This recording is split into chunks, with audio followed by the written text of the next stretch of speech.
What's up Việt Nam? Yeah, Mr. T and Gambi Style TV. Listen, now listen.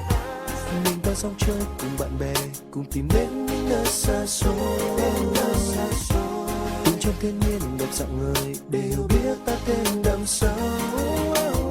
Vươn tay đón lấy ánh sáng dưới nắng mùa hè, đùa vui với con sóng nhẹ.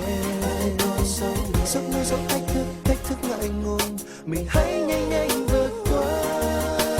Đến bao thành phố, bao đèn sáng đông vui nhộn nhịp.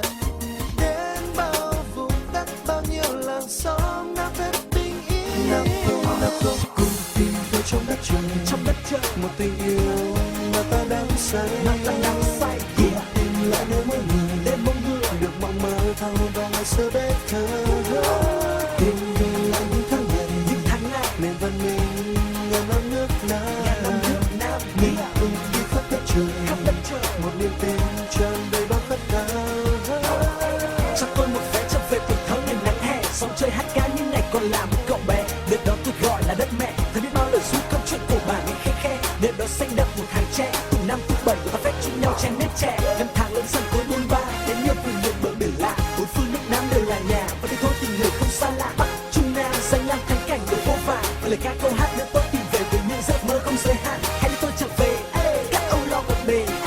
Và nơi đất xanh năm dịu nhiệt độ cùng từng ngày hè đang chớp chan. Đón lấy cho thường đâu đây đang nghe bên tai mùi gió thoảng vang khi một bầu sống bên tôi vẫn trôi trong rõ ràng. Mình ta dòng chơi cùng bạn bè, cùng tìm đến những nơi xa xôi.